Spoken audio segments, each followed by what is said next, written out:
And it's a perfect example of God's love for us. This adoption process that we get to go through is something that He did for us so many years ago. Bobby and Tiffany Smith have been married for 9 years. We knew that adoption was something that we were called to do. Serving as house parents for Alabama Baptist Children's Home for many years, they always knew that one day they would find a child and bring them home to a forever family. So at the end of last year, they set out to make their family complete by seeking adoption. So in January, we began to announce it on social media with our friends and family. Hey, we're going to actively start seeking adoption. With a strong support system rallying behind them, Tiffany and Bobby had no idea what was to come. And we get to like May, and I just felt like God was telling us to seek out other agencies. Because of their job as house parents, the reality of adopting a child of their own became difficult. We can have up to 9 in our home.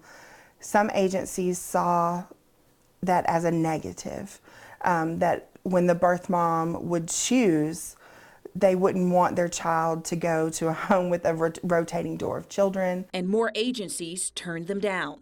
Those words, "you will not receive a child," just really sunk into my heart, and I couldn't get it out of my brain. Like, it really hurt. As time went on, Tiffany says they got a little discouraged and stopped the process. I just felt like for the summer, the kids were out of school. I just needed to put the adoption down. But the desire of wanting a child of their own was one worth fighting for. So they decided to start the adoption process again in July. Now back to applying and waiting, only to learn weeks later that application had been erased. And I still have the email that states, like, you can resume your application here. And so I know that I saved it. And so for it to be erased, I either felt like Satan was really attacking us. On October 6th, they received a call that changed their lives forever. There's a baby at a hospital that needs a mom.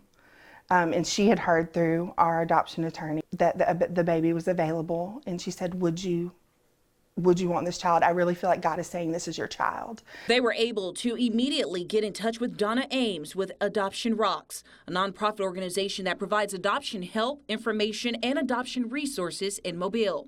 7 hours later, they were on their way to meet their son, Cullen Odin Smith.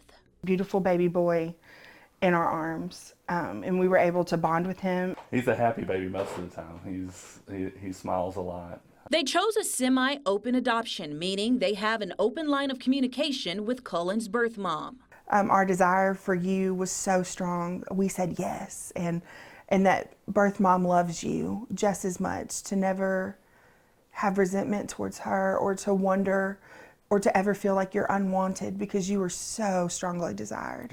Now 8 weeks old, and Cullen is growing by the day and has made the Smith family whole just in time for the holidays. In Mobile, with photojournalist Matt Goings, I'm Amber Grigley, WKRG News 5.